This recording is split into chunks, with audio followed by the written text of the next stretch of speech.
Friends, இப்போ வந்து நான் வறுத்து கடல மாவை எடுத்து வச்சுட்டேன். ஸோ நம்ம இப்போ வந்து இந்த டம்ளரால் 1 டம்ளர் கடல மாவு எடுத்திருக்கேன். இதே டம்ளரால் 2 டம்ளர் சர்க்கரை நான் அளந்து வச்சுருக்கேன்.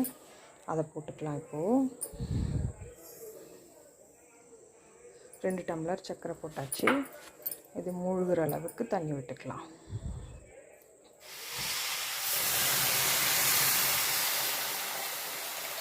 ஸோ இப்போ இது நல்லா கொதித்து ஒரு கம்பி பாகு வரணும். ஸோ சைட் பை சைடு நான் வந்து ஆயில் ஹீட் பண்ண வச்சுருக்கேன். இப்போ நம்ம இந்த எடுத்து வச்சுருக்கோம் இல்லைங்களா கடல மாவு, இது கூட வந்து தேவையான அளவு நெய், ஃபுல்லாகவே நீங்கள் நெய்யே விட்டு கரைச்சி வைக்கிறதுனாலும் வச்சுக்கலாம்.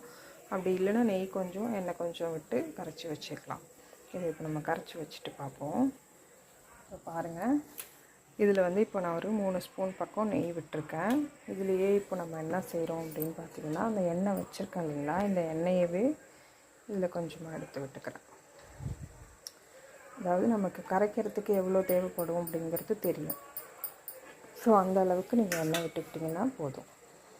விட்டுட்டு இதை இப்போ வந்து கட்டி இல்லாமல் நல்லா கரைச்சிடணும். நான் ஒரே கையில் கேமராவும் வச்சுட்டு கரைக்க கஷ்டமாக இருக்குது. ஸோ நான் கரைச்சிட்டு வந்துட்டு உங்களுக்கு காட்டுறேன். ஸோ பாருங்கள் ஃப்ரெண்ட்ஸ், இப்போ வந்து நான் வந்து கரைச்சி வச்சுட்டேன். இதை கடல மாவு ப்ளஸ் நெய் ப்ளஸ் எண்ணெய் 3த்தையும் போட்டு நல்லா கரைச்சாச்சு. சைடு பை சைடு இந்த பக்கம் வந்து சக்கரை பாகும் கொதிச்சிட்ருக்கு. இது நமக்கு ஒரு கம்பி பதம் வரணும். இப்போ தான் சக்கரை கரைய ஆரம்பிச்சிருக்கு. இது நல்லா கொதித்து நமக்கு ஒரு கம்பி வரட்டும். ஒரு கம்பி எப்படி எடுக்கணும் அப்படிங்கிறதையும் நான் உங்களுக்கு காட்டுறேன். பாருங்கள் ஃப்ரெண்ட்ஸ், கம்பி பதம் வர ஸ்டார்ட் ஆகிடுச்சு. தெரியுதுங்களா உங்களுக்கு? இப்படி வந்து விடுது பாருங்கள்.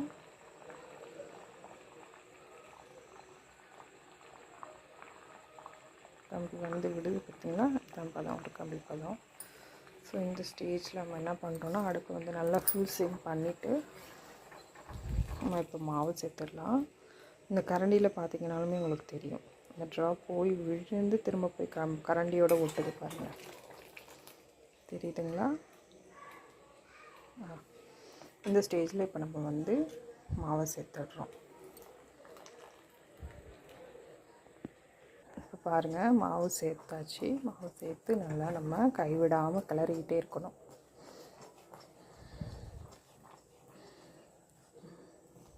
கொஞ்சம் கொஞ்சம் கட்டி இருக்கிற மாதிரி தெரியலாம், பட் ஆனால் வந்து கிளற உங்களுக்கு எல்லாமே கரைஞ்சி ஈவனாக வந்துடும். இப்போ இந்த அளவுக்கு தண்ணியாக இருக்குது பார்த்திங்களா? இந்த ஸ்டேஜ் மாறி கொஞ்சம் நல்லா கெட்டிப்பட ஆரம்பிக்கும். அப்போ அந்த ஸ்டேஜில் நம்ம வந்து பக்கத்தில் வந்து எண்ணெய் காய வச்சுருக்கோம் இல்லைங்களா, அந்த எண்ணெயிலேருந்து ஒரு கரண்டியாக எடுத்து விட்டு கிளறிட்டே இருக்கணும்.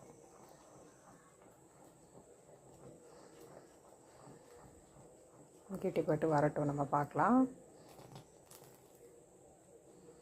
ஸோ இப்போ இந்த ஸ்டேஜில் வந்து நான் ஒரு கரண்டி எண்ணெய் விட்டுக்கிறேன். நமக்கு 1000 எண்ணெய் எடுத்து இந்தமாரி எண்ணெய் விடும்போது இந்தமாரி பொறன்னு சத்தம் கேட்கணும். விட்டுட்டு திரும்ப கிளறணும். ஆக்சுவலாக மைசூர் பாக்கு 2 பேர் வேணுங்க. ஒருத்தர் எண்ணெய் விடணும், ஒருத்தர் கிளறணும். ஸோ நான் வந்து தனியாகவே செஞ்சிட்ருக்கேன். ஒரு கையில் கேமராவே வச்சுட்டு ஒரு கையில் ஹேண்டில் பண்ணிகிட்ருக்கேன் 2த்தையுமே.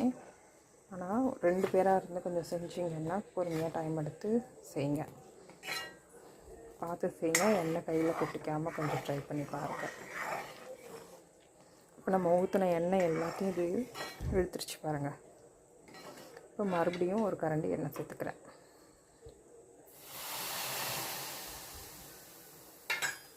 இந்த மாதிரி நம்ம இழுக்க எண்ணெய் சேர்த்துட்டே இருக்கணும். ஒரு ஸ்டேஜில் வந்து ஃபுல்லாக நல்லா கெட்டிப்பட்டு இழுக்க எண்ணெய் எல்லாம் வெளியில் கக்க ஆரம்பிக்கும். அந்த ஸ்டேஜில் வந்து நம்ம ஆல்ரெடி வந்து என் தட்டில் வந்து நெய் தடவி வச்சுருக்கேன், அதில் எடுத்து கொட்டி பிச்சு போட்டுடலாம். பாருங்கள், இந்த அளவுக்கு கிளறிகிட்டே இருக்கணும். அடிகனமான பாத்திரமாக மட்டும் எடுத்துக்கோங்க. இதுக்கு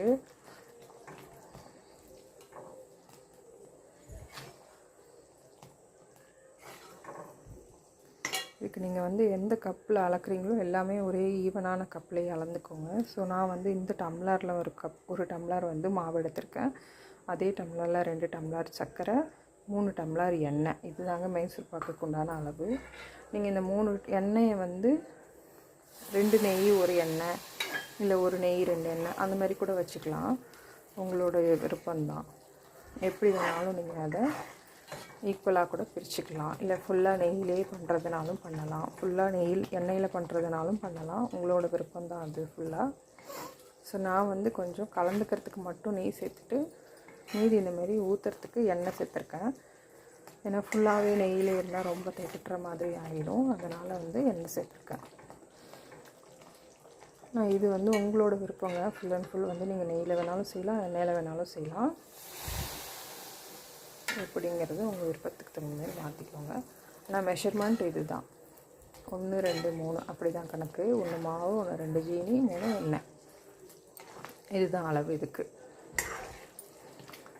ஸோ இப்போ நம்ம வந்து ஃபஸ்ட்டு இருந்ததுக்கு விட இப்போ கொஞ்சம் கெட்டியாகிருக்கு பாருங்கள். வந்து நல்லா கலந்துகிட்டே இருங்க. அடுப்பு வந்து நான் கொஞ்சம் மீடியமில் வச்சுருக்கேன். ஃபுல்லாக மட்டும் வச்சிடாதீங்க அடுப்பு. காரணத்துக்கு கொண்டும் டக்குன்னு அடியில் வந்து பிடிச்சிடும்.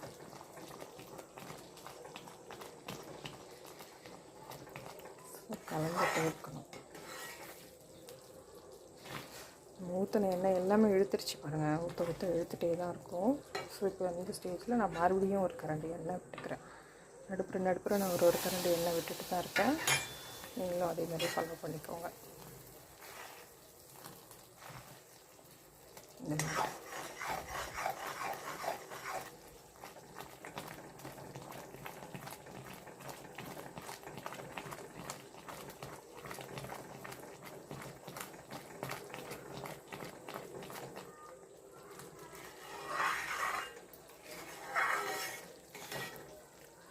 அப்போ ஓரங்களை வந்து வழித்து விட்டுடுங்க.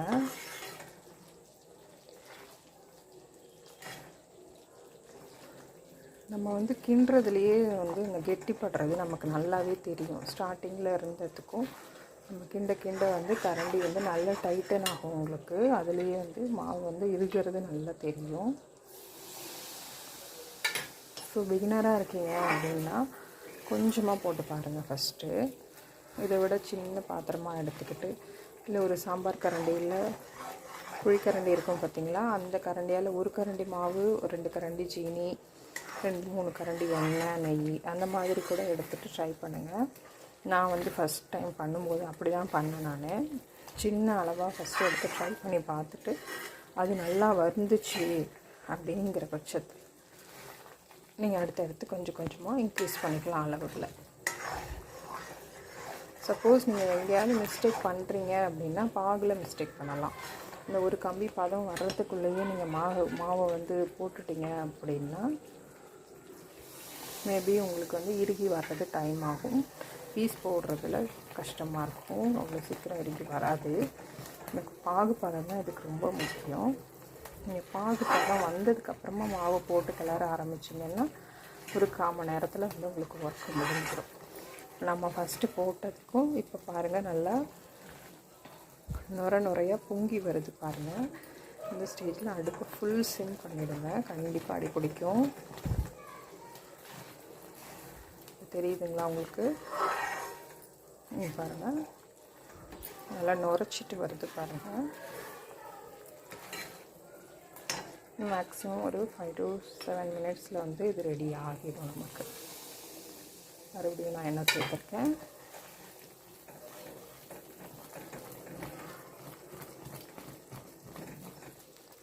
பார்த்தீங்கன்னா எப்படி பொங்கிட்டு வருது பாருங்கள். இந்த ஸ்டேஜ் தான். இந்த மாதிரி நல்லா பொங்கி இன்னும் கொஞ்சம் கெட்டிப்படணும். உங்களுக்கு கொஞ்சம் கெட்டிப்பட்டுருச்சுன்னா நம்ம எடுத்துடலாம்.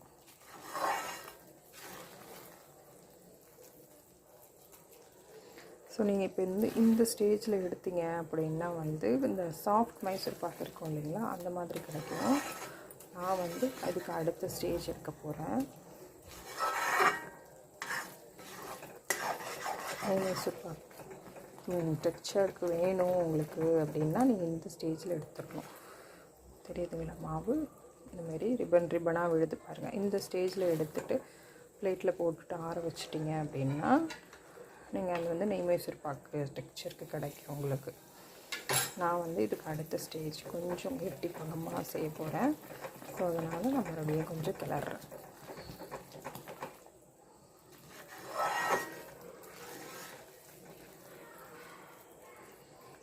பாருங்கள்,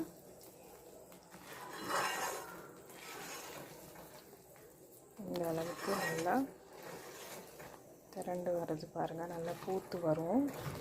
இன்னும் கொஞ்சம் இப்போவே உங்களுக்கு இதில் தெரியுதுங்களா? தெரியும்னு நினைக்கிறேன். இந்த பாருங்கள், பபுள்ஸாக கொஞ்சம் பூத்து வர்றது தெரியுதா? ஃபோக்கஸ் ஆகுதா? பாருங்கள், இந்த மாதிரி பூத்து வரும். இது வந்து ஓரங்களில் வர ஆரம்பிச்சிருக்கு.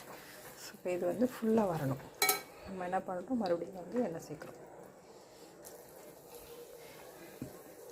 இதனால் இவ்வளோ எண்ணெய் ஊற்றுறாங்களேன்னு நினைக்காதீங்க. மைசூர் பாக்குக்கு கொஞ்சம் தேவைப்படும். ஒன்ஸ் அது வந்து எண்ணெயை ஃபுல்லாக வெளியில் விட ஆரம்பிக்கிற வரைக்கும் நம்ம எண்ணெய் சேர்க்கணும். நீங்கள் வந்து ஒரு 3 டம்ளர் எண்ணெய் எடுத்து வச்சுருக்கீங்க, காய வச்சுருக்கீங்க அப்படின்னா அதில் வந்து ஒரு 2 டம்ளர் எண்ணெயாவது செலவாகிடும். கண்டிப்பாக ஆகிடும். 2 டம்ளர் எண்ணெயாவது கண்டிப்பாக ஆகிடும் உங்களுக்கு.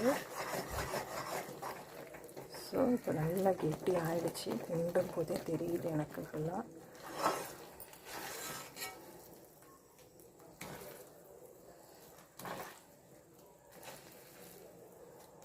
அடுத்தடுத்த ஸ்டேஜ் பாருங்கள். உங்களுக்கு ஃபஸ்ட்டு லூஸாக இருந்துச்சு, இப்போ அதை விட நல்லா கெட்டியாக இருக்குது பாருங்கள். அதனால் இந்த ரிப்பன் பக்குவம் வந்து நல்லா வருது பாருங்கள். நீங்கள் இந்த ஸ்டேஜில் எடுக்கிறதுனால எடுத்துக்கலாம்.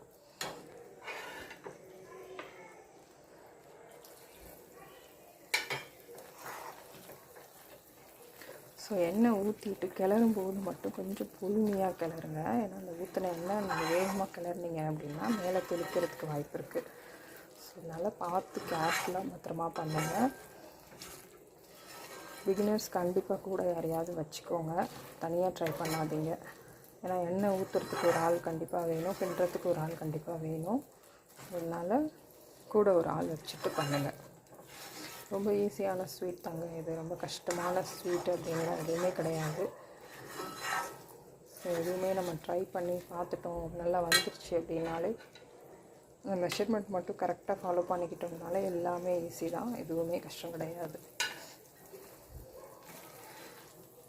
ஃபஸ்ட் டைமே எல்லாருக்கும் வந்துடும்னு சொல்ல முடியாது.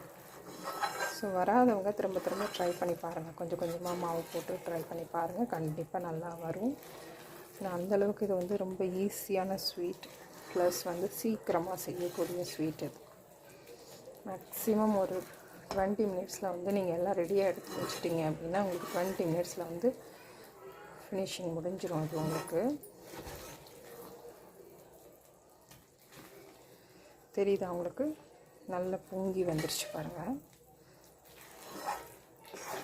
ஸ்டேஜில் வந்து நம்ம நல்லா கிளறிட்டு மட்டும்தான் இருக்கணும். ஸோ எண்ணெய் பிரிய ஆரம்பிச்சிடுச்சு. நம்ம வந்து கடாயில் கொஞ்சம் ஒட்டாமல் சுற்றி எண்ணெய் வருது பாருங்கள். தெரியுதுங்களா? இது பாருங்கள், எண்ணெய் வர ஆரம்பிச்சிடுச்சு. நம்ம இப்படி சுற்றும்போது உங்களுக்கு தெரியும், கிளறும்போது இன்னும் கொஞ்சம் எண்ணெய் வர ஆரம்பிச்சிடுது. நான் என்ன செய்வது, கடைசியாக ஒரு கரண்டி எண்ணெய் விட்டுக்கிறேன். அவ்வளோதாங்க. இப்போ இந்த ஸ்டேஜ் வந்து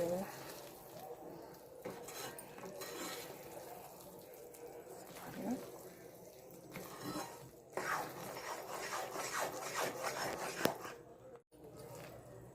ஃப்ரெண்ட்ஸ் பாருங்கள், நல்லா திரண்டு வந்துடுச்சு. ஸோ இப்போ இந்த ஸ்டேஜில் வந்து நம்ம எடுத்து பிளேட்டில் வந்து கொட்டிடலாம். நான் கொட்டிட்டு உங்களுக்கு காட்டுறேன். ஸோ பாருங்கள் ஃப்ரெண்ட்ஸ், நான் வந்து பிளேட்டில் வந்து எடுத்து வச்சுட்டேன். நான் கொஞ்சம் பெரிய பிளேட்டாக எடுத்ததுனால இது எனக்கு ஒரு ஆஃப் தான் வந்திருக்கு. ஸோ இந்த மாதிரி ஒரு ஸ்பூனில் வந்து பின் பக்கம் நெய் தடவிட்டு இந்த மாதிரி சம பண்ணி விட்டுடுங்க. நல்லா இப்போ சுடுது, நல்லா ஆறட்டும். ஸோ இப்போ இது ஆடுறதுக்கு வந்து எப்படியும் வந்து ஒரு 10 நிமிஷம் ஆகும். எனக்கு வந்து இப்போ ஒரு அரை சூடு இருக்கும்போதே வந்து பீஸ் பண்ணிவிடுங்க. நீங்கள் பீஸ் போட்டுட்டு ஃபுல்லாக ஆறுனதுக்கப்புறமா நம்ம பிளேட்டை விட்டு எடுத்துகிட்டு கட் பண்ணிக்கலாம் ஃபுல்லாகவே. ஸோ இது வந்து இப்போ நம்ம கம்ப்ளீட்டாக ஆறட்டும். ஆறுனதுக்கப்புறமா நான் உங்களுக்கு பீஸ் போட்டு காட்டுறேன். ஃப்ரெண்ட்ஸ் பாருங்கள், நான் வந்து கொஞ்சம் ஆறுனதுக்கப்புறமா பீஸ் போட்டிருக்கேன். இப்போ நான் இதுலேருந்து ஒன்றே உங்களுக்கு எடுத்து காட்டுறேன் பாருங்கள்.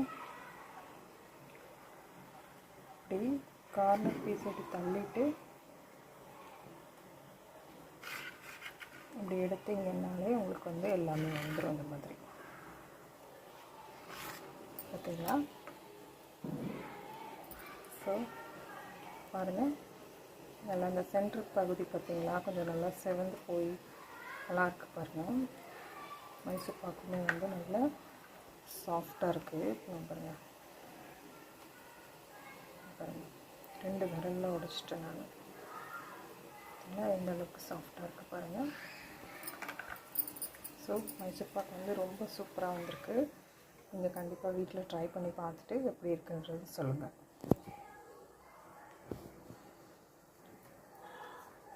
இந்த மாதிரி நீங்கள் தள்ளி தள்ளி விட்டுட்டு எடுத்துடலாம். இன்னும் கொஞ்சம் ஆறணும், ஆனால் சூடு இருக்குது. நல்லா கம்ப்ளீட்டாக ஆறுனதுக்கப்புறமா நீங்கள் வந்து ஒரு ஏர்டைட் பாக்ஸில் போட்டு வச்சுக்கோங்க, நல்லாயிருக்கும். கண்டிப்பாக எல்லாருமே வீட்டில் ட்ரை பண்ணி பார்த்துட்டு எனக்கு எப்படி வந்திருக்குன்றதை ஃபீட்பேக் சொல்லுங்கள். பை ஃப்ரெண்ட்ஸ், நம்ம அடுத்த வீடியோவில் பார்க்கலாம். மறக்காமல் என்னோடய சேனலை லைக் பண்ணுங்கள், ஷேர் பண்ணுங்கள், மறக்காமல் சப்ஸ்கிரைப் பண்ணுங்கள், பெல் பட்டனை கிளிக் பண்ணி வச்சுக்கோங்க. பாய்.